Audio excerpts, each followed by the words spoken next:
House Party 3. Holla at a pimp. Play that motherfucker one more again if you would. Let's get the spirit, church.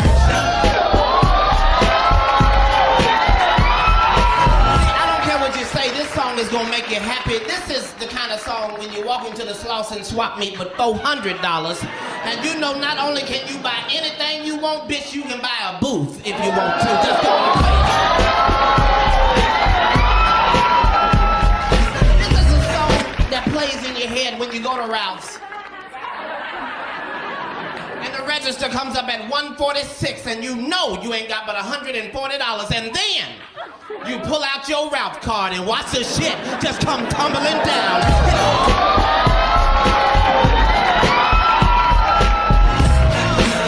Y'all don't feel me. What I'm saying is a song like this could change your life if you would just allow it. It's time to do some new shit. You need a theme song in your life. I don't give a fuck what you say. You can't fight to that song. You can pull out your gun, but you can't shoot. You just...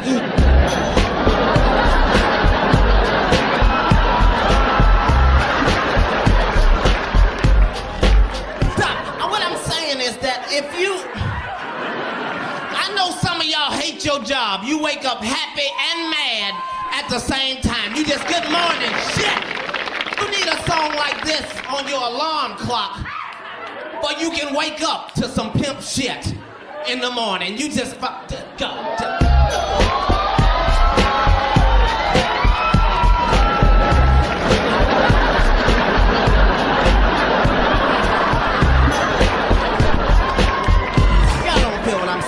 Feel what I'm saying? What I'm saying is that even if you recycle cans for a living, if you could just put that song in your shopping cart, you'd be all right. You just gone down Sunset.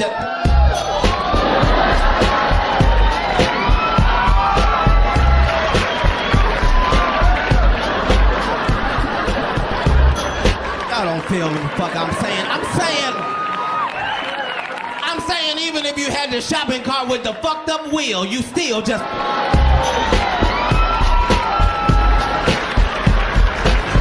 think you feel me. I think, what I'm saying is even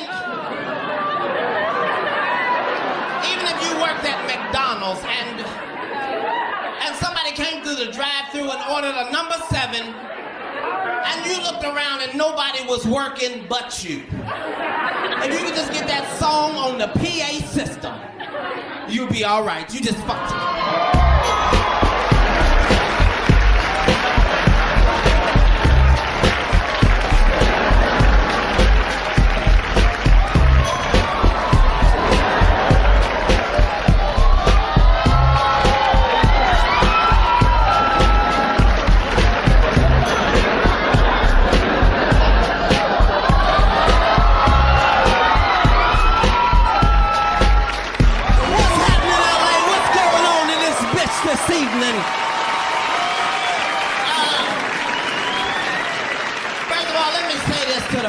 From LA, y'all need to decide what you are going to do about the weather.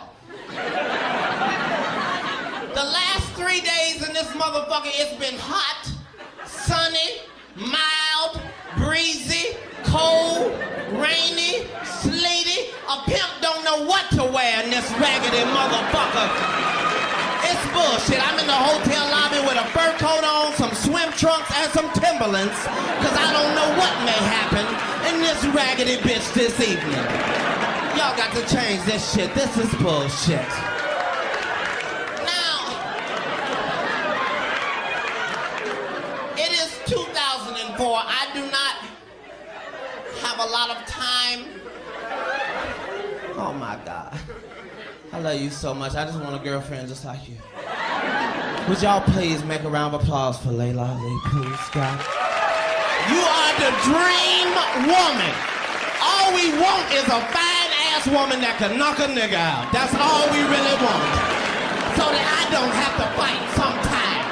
I just be in them all just, no, baby, you got this one, you got this one. Some beautiful shit. Now, I need to talk to my my people. Now, that does not necessarily mean black people.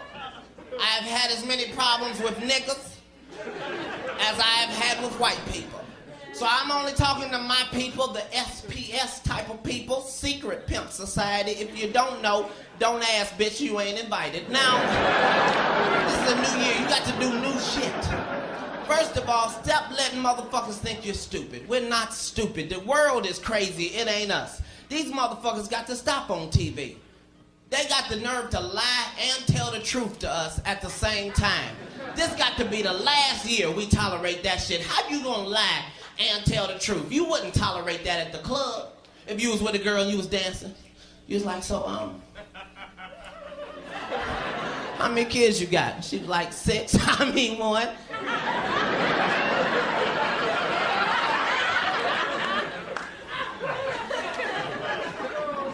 Bitch, that ain't funny. How many you got? That's what they do. They lie and tell the truth at the same time. You seen the commercial. You can get a brand new 2004 Expedition, no credit, bad credit, bankrupt, divorce, parole violation, whatever your problem is, on approved credit.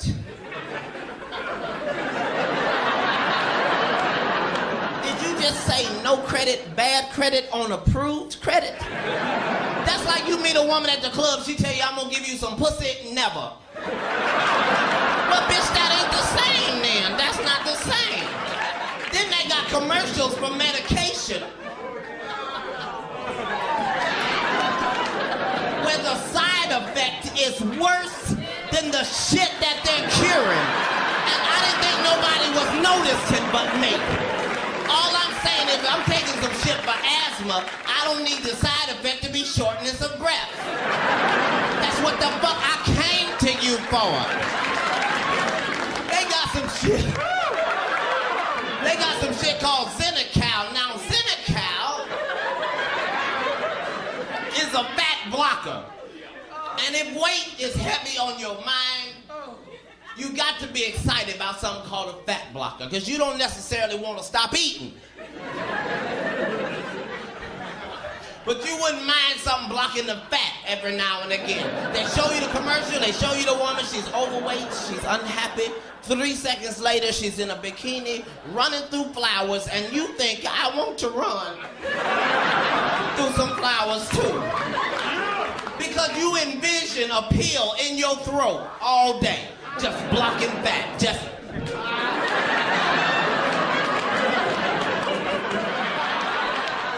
Then they say possible side effects are gas with an oily discharge, diarrhea, and the inability to stop it. What the fuck? Gas with an oily discharge. It's already embarrassing to fart in church as it is. Now you got to ruin your clothes? You just, nigga, that ain't never coming out. No, nigga, that's oil. That's oil. It's all bullshit, I'm telling you. Weed is still illegal. Why? Nobody knows. It couldn't possibly be because it's a drug. That don't even make sense. It's just a plant.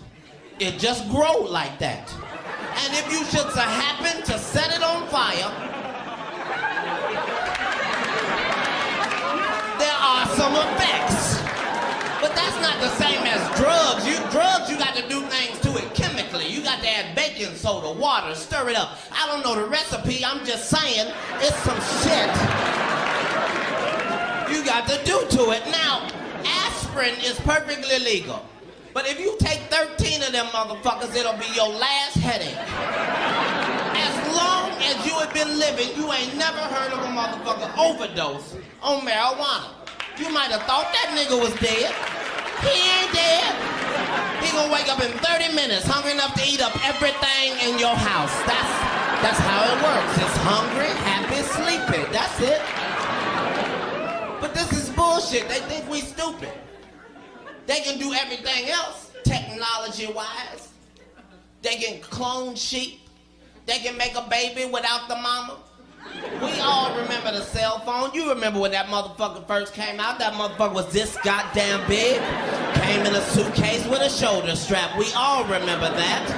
Now that motherfucker is so small that by next year it's just gonna be a chip on a nigga's tongue. You gonna be smoking a cigarette. Hello? No, nigga, I got you on the tongue phone. Hold on, I got another call. Hello? Now, what I'm saying is in 2004, you got to start making decisions that are best for you. Some of y'all just lie entirely too much.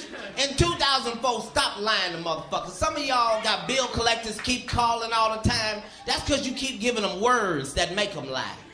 Like, I'm not ready right yet.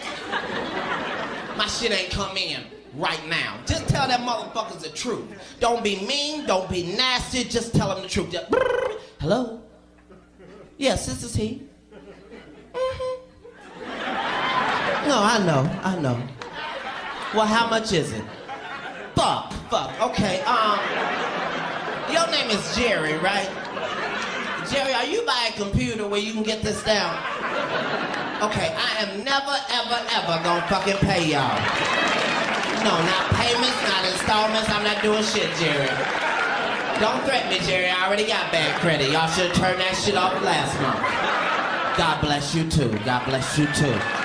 Start telling motherfuckers the truth. Now, some of y'all just need to go on and smoke weed because there's a chemical in weed that's called fuck it.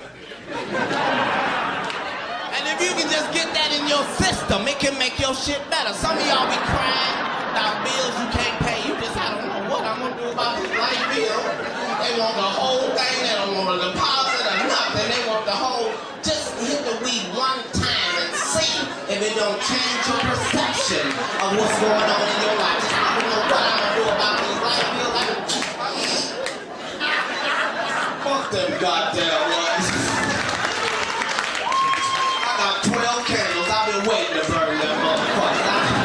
Now see, because it's time to start having fun in your little ragged ass life. It really is. Black people, we don't even dance no more. We used to go to the club and really do our shit. Now we so busy worrying about who they with, what these niggas got on, who they with, why they looking. You need to party with some white people.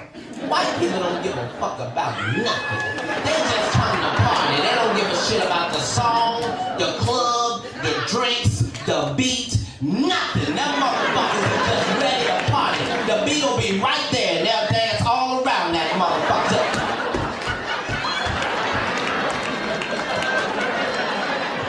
Niggas being like, you can't dance like that to 50 niggas. Follow you some white people, make up your own shit. Cause we've been doing the bankhead bounce for 12 motherfucking years. It's bullshit now. You be in the club, you doing your shit. You look over, this nigga doing the same shit. Now you gotta get special with yours. This nigga wanna throw his back out to show you. Go in the club and make up your own shit. Now you need to be very, very in your head for this. Because some of y'all don't know that haters run in a gang. They're never solitary. So while you're doing your shit, it's gonna be haters on fuck them. Do your shit. Walk in the club and make up your own shit.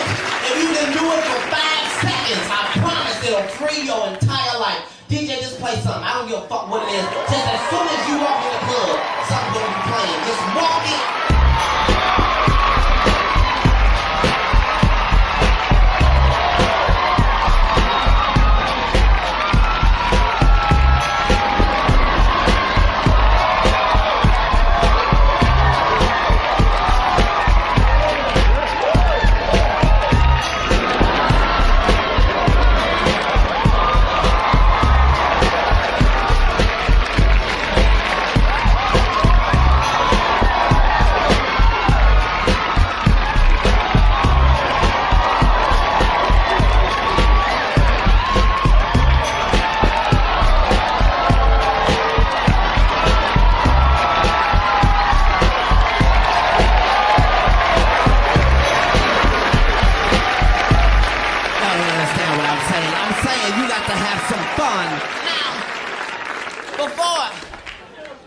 I need to tell you that you need to make sure that all the shit that means something to you means something to you. If you married, hold on to that motherfucker till it ain't no good. How many of y'all got kids? Make some noise if you got kids. That's the most powerful thing in the world. I say this at every show. If you got a crazy ass baby mama nigga, it's a nigga testifying in the back. If you got a crazy ass baby mama, just try and work with her ass if you can. I'm a single father. I done had niggas, he was 9 months old, he 8. I'm just here to tell you this ain't no motherfucking joke. This is a goddamn job. Every motherfucking day raising these little ragged ass motherfuckers. That's a goddamn job. This nigga, first of all, he wake up at 5:30 every motherfucking morning. He don't give a fuck about weekends, weekdays, what time daddy get home. At 5:30 he's up. Not only is he up before Jesus, he ain't got no job. He ain't got no bill, so not only is he up at an ungodly hour, he is happy than a motherfucker for no apparent reason. At 5:30 every morning, he just, good morning, daddy. Time for some cereal. I done put that nigga to bed at 5:15. At 5:30, he just, good morning, daddy. Time for some cereal. But that's my motherfucking nigga. I don't know about you, I'm a pimp.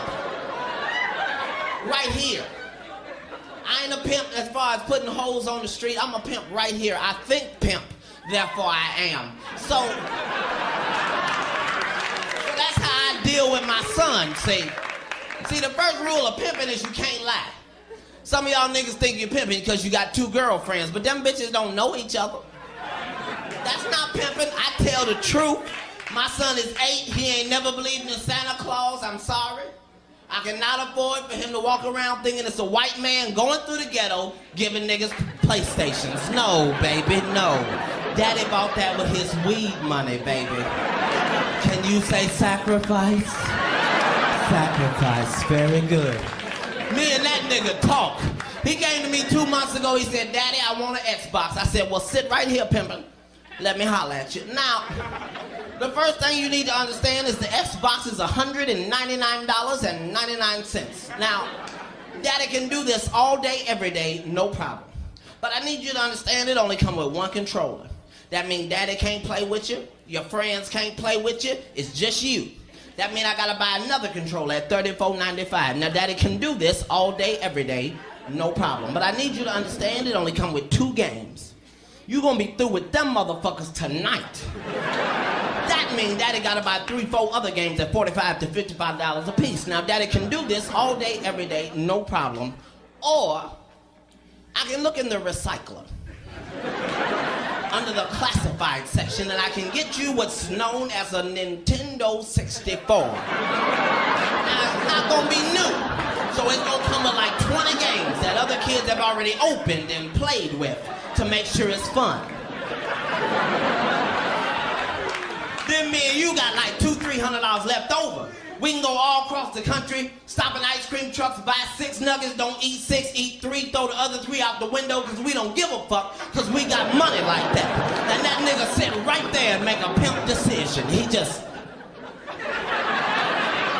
You say 20 games? Well, we just gonna get the Nintendo then, Daddy. That's my motherfucking nigga. Make a pimp decision then. When the new Jordans come out, I take that nigga to the Foot Locker with the rest of the children and let them try them on. Just go and try them on. No, they tight, they tight. Okay, I want you to do me a favor. Run down this aisle real quick. I have no time yet. On your mark, get set, go. 9 seconds, 9 seconds. That was fast. Okay, come on. Hey, listen, I want to show you something. I want to show you something. Now put the Batmans on. Put the Batmans on. Make sure the Velcro is tight. Make sure the Velcro is tight.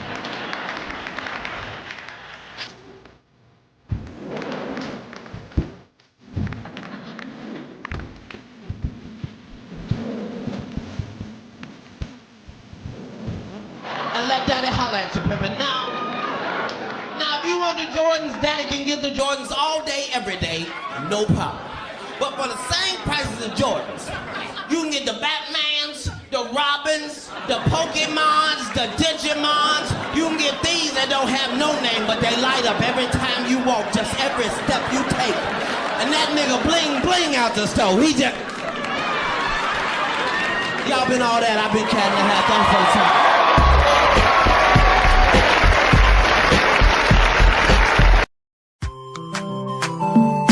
Chimo mabaminda na usawidi gozo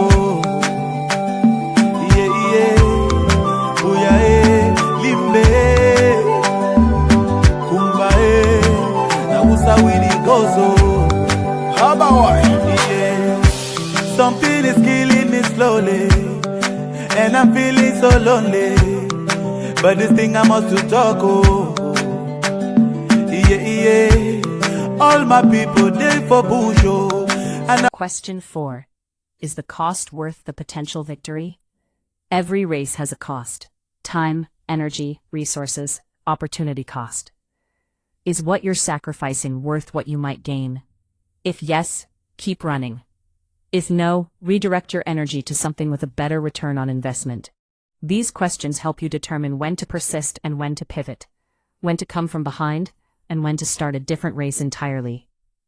Because wisdom isn't just about perseverance. It's about persevering in the right things, and having the courage to quit the wrong things. Alright, let me bring this home with some final thoughts. Katt Williams took a simple concept, someone coming from behind to win, and revealed profound truths about resilience, perseverance, and the power of refusing to quit. The key insights. Being behind is a position, not a permanent state. Work for yourself, not for an audience.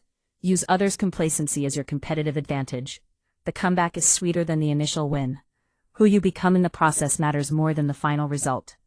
And the ultimate message: your race isn't over just because you're behind. You can still win. You can still come back. You can still shock the world. But it requires refusing to quit when everyone stops watching. Running your own race instead of comparing yourself to others. Focusing on daily improvement instead of the total gap. Maintaining hunger even when you're discouraged. Believing in yourself when nobody else does. If you can do these things, if you can maintain this mindset, if you can keep pushing even when you're in last place, you put yourself in position for the most satisfying type of victory. The comeback. Alright y'all, that's it for today. This Katt Williams video hit different. It was comedy, but it was also inspiration. It was entertainment, but it was also empowerment. Drop your thoughts in the comments. Question 1. Have you ever been in a position where you were behind, but refused to quit? What happened? Question 2. What's the hardest part of working hard when nobody's watching? Question 3. Have you ever witnessed or experienced a dramatic comeback? What made it possible? Question 4. Are you currently in last place in any area of your life? What's your plan to close the gap? Question 5. How do you stay motivated when you're behind and everyone's counted you out? Let's build a community of people who refuse to quit, who come from behind, who prove the doubters wrong. If this video reminded you that your race isn't over, hit that like button. If you want more content that combines entertainment with empowerment, subscribe to the channel. And share this with someone who's behind right now, who's been counted out, who needs to be reminded that they can still win. Thank you for being here. Thank you for being willing to keep running even when you're in last place. Remember, the race isn't over until you decide it's over. And as long as you're still running, you're still in position to win. Keep running your race. Keep getting better every day. Keep believing when nobody else does. And when you cross that finish line first, when you shock everyone, when you prove the doubters wrong, remember this moment. Remember when you were behind. Remember when they counted you out. Remember when you refused to quit. Because that's your story. That's your testimony. That's your power. Come from behind. Shock the world. Write your own ending. Until next time, stay hungry, stay humble, stay running. Peace, persistence, and power. Always. Yo, this imagery is so powerful. The look of shock on someone's face when the person they counted out catches up to them. The panic when they realize they celebrated too early. The fear when they realize they're not as safe as they thought. And in that final moment, in that final push, she digs deeper than she's ever dug before. She finds strength she didn't know she had. She taps into something beyond physical. It's spiritual, it's emotional, it's willpower. And she crosses that finish line first. The audience is on their feet. People are clapping, shouting, celebrating this story like they were there to witness it. Katt lets the moment breathe. He lets the crowd celebrate. And then he brings it back down for the lesson. Now the story's not about the race. The story's about life. Because all of us, have been behind at some point. We've been counted out. We've been written off. We've been in last place while everybody else is celebrating their victory. And now we're getting to the heart of why Katt is telling this story. It's not just entertainment. It's teaching. It's encouragement. It's empowerment. And the question is, what do you do when you're behind? Do you quit because nobody's watching? Do you give up because the gap seems too big? Do you stop because everyone's already decided you lost? The audience is quiet now, reflective, because Katt is making this personal. He's making every person in that room examine their own life. Or do you keep running? Do you run your race instead of theirs? Do you focus on being better than you were yesterday instead of worrying about who's ahead of you? Do you conserve your energy and wait for your moment?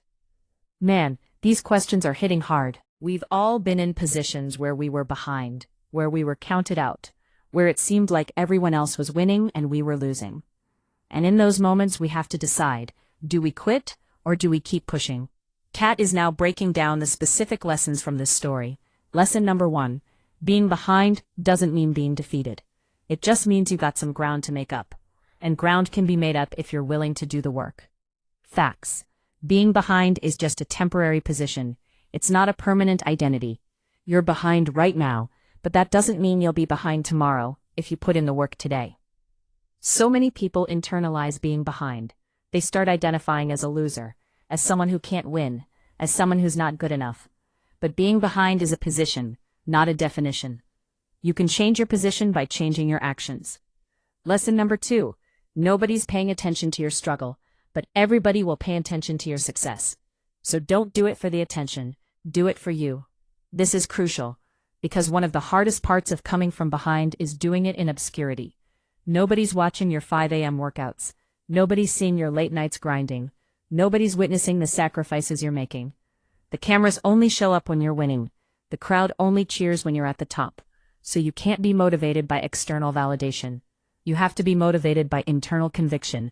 You have to believe in yourself when nobody else does. You have to keep pushing even when nobody's watching. Lesson number 3, the person in first place is probably getting comfortable. Use that to your advantage. While they're celebrating, you're working. While they're relaxing, you're grinding. While they're sleeping, you're running. This is about understanding the psychology of competition. People who get ahead early often get lazy. They stop working as hard. But if you're behind and you maintain your hunger, if you keep that underdog mentality, if you never stop grinding, you can close the gap while they're not paying attention. And by the time they realize you're catching up, it's too late. Lesson number 4. The comeback is sweeter than the initial win. Because when you come from behind, when you prove everyone wrong, when you shock the world, that's a different level of satisfaction. Yo, this is so true. Winning when everyone expects you to win is nice. But winning when everyone counted you out, when everyone said it was impossible, when you had to overcome the odds, the criticism, the doubt, that hits different. That's the kind of win that changes you. That's the kind of win that builds character. That's the kind of win that nobody can ever take away from you. Katt is now wrapping up the story with his final thoughts. So to everybody watching this who's in last place right now, and you know who you are, I need you to hear this. Your race ain't over. Just because you're behind doesn't mean you're defeated. Just because they stopped watching doesn't mean you should stop running. Just because they wrote you off doesn't mean you can't write a comeback story. The crowd is going absolutely crazy now because Katt has taken a story and turned it into a movement. He's taken entertainment and turned it into empowerment. Keep running your race. Keep getting better every day. Keep conserving your energy for your moment. And when your moment comes, and it will come if you don't quit, you shock everybody. You come from behind. You prove them wrong. You write your own ending. And then Katt delivers his final line with that signature Katt Williams swagger. Because the best revenge against people who counted you out is showing up to the victory party they weren't planning to invite you to. And when they ask, how did you do it? You just smile and say, I came from behind. The audience erupts. Standing ovation. People are clapping, shouting, laughing, crying. Because Katt just took them on a journey. He made them laugh, made them think, made them feel, and made them believe. The video ends with Katt walking off stage to thunderous applause. Wow. Just wow. That was powerful. Let me sit with this for a moment because there's so much to process. Katt Williams just took what could have been a simple comeback story and turned it into a masterclass on perseverance, resilience, and the power of refusing to quit. The story itself, whether it's about a specific person or a composite of many comeback stories, is compelling. Someone in last place, counted out, written off, but refusing to quit, slowly gaining ground, staying focused, waiting for their moment, and ultimately shocking everyone by winning. But the power of the story isn't just in the narrative. It's in the lessons Katt extracted from it. Lesson 1. Being behind is not being defeated. This is about mindset. So many people equate their current position with their permanent potential. If they're behind now, they think they'll be behind forever. If they're losing now, they think they're a loser. But position is temporary. It's just where you are right now. It's not where you'll be tomorrow if you do the work today. You can change your position, you can close the gap, you can come from behind, but only if you believe it's possible. Lesson 2. Do it for yourself, not for the audience. This is about motivation. External validation is fickle. The crowd only cheers when you're winning. The cameras only film when you're interesting. The world only pays attention when you're successful. If your motivation is external, if you're only working hard when people are watching, you'll quit the moment the attention goes away. But if your motivation is internal, if you're doing this for you, for your own growth, for your own goals, for your own satisfaction, you'll keep going even when nobody's watching. And ironically, that's when you do your best work. When you're not performing for an audience but working for yourself. Lesson 3. Use their complacency as your advantage. This is about strategy. People who get ahead early often get comfortable. They think they've already won. They stop working as hard. They coast. But if you're behind and you maintain your hunger, you can use their complacency against them. While they're celebrating, you're working. While they're resting, you're grinding. While they're distracted by their lead, you're closing the gap. By the time they realize you're catching up, it's too late. You've already done the work. You've already closed the distance. And now you're in position to win. Lesson 4. The comeback is sweeter. This is about perspective. Winning is always satisfying, but there's something special about comeback wins, about proving people wrong, about overcoming the odds, about shocking the world. Those wins hit different. They mean more. They build character in ways that easy wins never could. So if you're in a position where you're behind, where you're the underdog, where everyone's counted you out, recognize that you're in position for the sweetest type of win. A comeback win, a prove them wrong win, a shock the world win. Now let me get personal for a moment, because this video is making me reflect on my own life. I've been behind. I've been in last place. I've been counted out. I've been written off. And I felt that sting of being ignored, of working hard but nobody noticing, of making progress but nobody caring, of improving but still being seen as irrelevant. There were times I wanted to quit, times I thought, what's the point if nobody's watching? Times I felt like the gap was too big to close. But something in me refused to quit. Maybe it was stubbornness, maybe it was faith, maybe it was just too much pride to accept defeat. Whatever it was, I kept going. I kept working, not for an audience, because there wasn't one, but for myself. Because I started this race, and I was determined to finish it. And slowly, gradually, I started gaining ground. Not dramatically, not overnight, but consistently. And eventually, people started noticing. The cameras came back, the opportunities showed up, the recognition arrived. But here's the thing.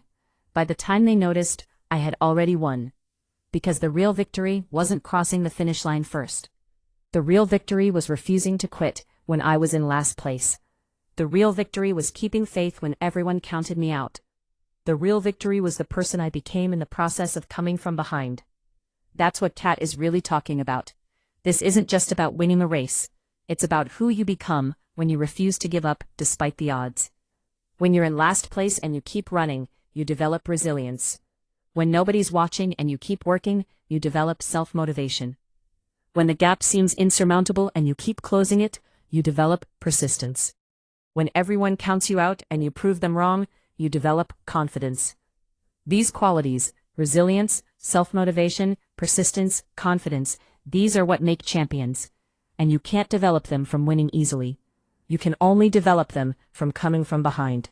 So in a weird way, being behind is a gift. It's an opportunity to develop qualities that people who've always been ahead never get to develop. It's an opportunity to prove to yourself what you're made of. Now, I want to address something important. There's a difference between coming from behind and being in denial about a lost cause. Not every race can be won. Not every gap can be closed. Not every comeback is possible. Sometimes you're in the wrong race entirely. Sometimes you need to redirect your energy to a different goal. Sometimes, the wise move is to stop running a race you were never meant to win and start running a race that aligns with your true calling. So how do you know the difference? How do you know when to keep pushing and when to pivot? Here are some questions to ask yourself. Question 1. Is this my race or someone else's? Are you running this race because it's your authentic goal or because it's what others expect of you? Are you chasing this because it's your dream or because you're trying to prove something to people who don't matter?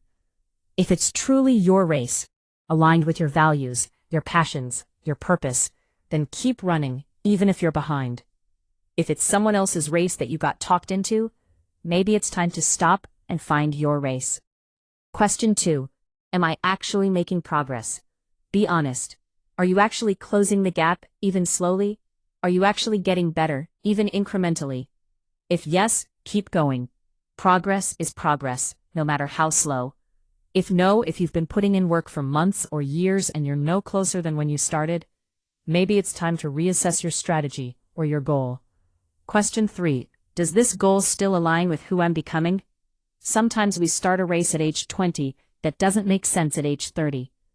Sometimes our goals need to evolve as we evolve. If this goal still aligns with who you're becoming, keep running. If you've outgrown this goal or discovered it was never really yours, give yourself permission to stop running that race and start a new one.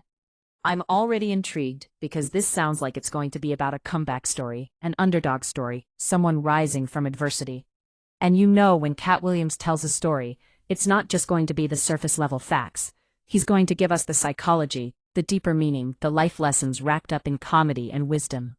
That's what makes Katt so special. He can take a story and reveal layers that most people miss. Now, came from behind could mean so many things. Maybe it's about someone who was counted out and made a comeback. Maybe it's about someone who was underestimated and proved everyone wrong. Maybe it's about someone who was in last place and somehow won. Whatever it is, I'm ready for it because Katt Williams is about to break it down in a way only he can. Let me get my setup right. I've got my water here, my notepad ready, because I know Katt's going to drop some gems that I'll want to remember. And I'm mentally prepared for a journey. Katt doesn't just tell stories, he takes you on experiences. Let's get into it. Alright, hitting play now. Okay, the video starts with Katt on stage, and immediately you can tell he's about to tell a story. He's got that look in his eyes, that mischievous knowing look, that says I'm about to tell y'all something. The crowd is already laughing just from his energy before he even starts talking. And then Katt begins, let me tell you about when she came from behind. And I'm not talking about physically behind, though that's a whole other conversation we could have. The crowd erupts. Already Katt has them in the palm of his hand with that one line. He's playing with the double meaning, getting the laugh, but you can tell he's about to go somewhere deeper. He continues, I'm talking about when she was behind in life, behind in the race, behind everybody's expectations, so far behind that people stopped watching, they counted her out, they wrote her off, they had already declared somebody else the winner.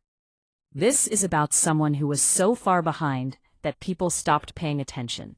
And that's real, isn't it? Because society has a short attention span. Once you fall behind, once you stumble, once you're not winning anymore, people move on. They stop watching your story because they've already written the ending in their minds. Katt is now setting the scene, and he's describing this woman. He hasn't said who she is yet, but he's painting a picture. She was last place. Dead last. Not second to last where you can still say, well, at least I'm not last. She was last. The person in second to last place could see her in their rearview mirror, getting smaller. The audience is laughing, but also leaning in because Katt is building tension. He's making us feel how far behind this person was. and everybody had already moved on. The cameras were on the winner. The commentators were talking about the winner. The celebration had already started for the winner. Nobody was even watching her anymore. She was so far behind, she was irrelevant. Man, this is powerful, because it's capturing something so real about how society treats people who fall behind. Once you're not winning, once you're struggling, once you're at the bottom, you become invisible. People don't want to watch the struggle. They want to watch the success. They want to see winners, not losers. The attention goes to whoever's in first place. The resources go to whoever's winning. The celebration starts before the race is even over, because everyone's already decided who won. And the person in last place, they might as well not exist. Katt is now transitioning, and his voice changes. It gets more serious, more intense. But what they didn't know, what they couldn't know, is that she wasn't done. Just because she was behind, didn't mean she was defeated. Just because she was last, didn't mean she was finished. Just because they stopped watching, didn't mean she stopped running. Yes, this is it right here. This is the heart of the comeback story, the difference between someone who stays down and someone who gets back up. It's about their determination, their resilience, their refusal to quit. The crowd is quieter now, because Katt has shifted from comedy to inspiration. He's still funny, but now he's also teaching. See, everybody else was running for the crowd. They were running for the cameras. They were running for the approval, for the recognition, for the applause. But she was running for herself. She was running because she started this race, and she was going to finish this race, whether anybody was watching or not. Bro, this is a word. Because how many people only perform when they have an audience?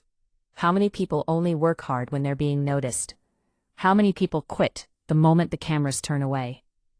But real champions, real winners, they keep going even when nobody's watching. They keep pushing even when nobody's cheering. They keep running, even when they're in last place and nobody believes in them anymore. That's the difference between performers and champions. Performers need an audience. Champions need a goal. Katt is now getting into the specifics of the comeback, and his storytelling is masterful. So she's back there in last place, and she makes a decision. She says, I'm not running their race anymore. I'm running my race. I'm not worried about who's ahead of me. I'm worried about being better than I was yesterday. This is such an important mindset shift. Because when you're in last place, it's easy to get discouraged by comparing yourself to everyone ahead of you. The gap seems insurmountable. The distance seems impossible to close. But if you shift your focus from competing with them to competing with yourself, from beating them to beating your own previous performance, suddenly the race becomes manageable. You're not trying to close a huge gap all at once. You're just trying to run faster today than you did yesterday. You're just trying to be better today than you were yesterday. You're just trying to improve incrementally, consistently, relentlessly. Katt continues, and slowly, and I mean slowly, she starts gaining ground. Not because she's running faster than everybody else, but because she's running smarter. She's running more efficiently. She's running with purpose. And more importantly, she ain't stopping. This is real wisdom right here. Because comebacks aren't usually dramatic. They're not usually instant. They're usually the result of consistent, incremental improvement over time. You don't go from last place to first place overnight. You go from last to second to last. Then from second to last to third to last. Slowly, gradually, you close the gap. But the key is consistency. You keep showing up. You keep putting in the work. You keep improving. You don't stop just because progress is slow. Katt is now building to the climax of the story. So now, people start noticing. The cameras that left, they start coming back. The commentators that stopped talking about her, they start mentioning her name again. Because she's not in last place anymore. She's moving up. She's gaining ground. She's making people nervous. The audience is getting louder, because they can feel where this is going. Katt is taking them on the journey with this woman. And the person in first place, they're not worried. They're comfortable. They're celebrating. They've already won in their mind. They're not even running hard anymore. They're coasting. They're waving to the crowd. They're already planning their victory speech. Oh man, this is such a common pattern in life. The person who gets ahead early often gets complacent. They stop working as hard because they think they've already won. They stop pushing because they think the gap is insurmountable. But the person behind, they have hunger, they have something to prove, they have nothing to lose and everything to gain. So they keep grinding while the leader coasts. Katt's voice is rising now, and that's when it happens. That's when she makes her move. She's been conserving energy, she's been running smart, she's been waiting for her moment, and right when they think it's over, right when they think they've won, she comes from behind. The crowd is going crazy now, because Katt is delivering this with such intensity, such drama, such perfection. She passes second place. They didn't even see her coming. She passes third place. They're in shock. She passes fourth place. They're confused. And then, she's neck and neck with first place. And the person in first place looks over and sees her. And you can see it in their eyes. Panic. Because they thought they had won. They thought it was over. They thought she was irrelevant.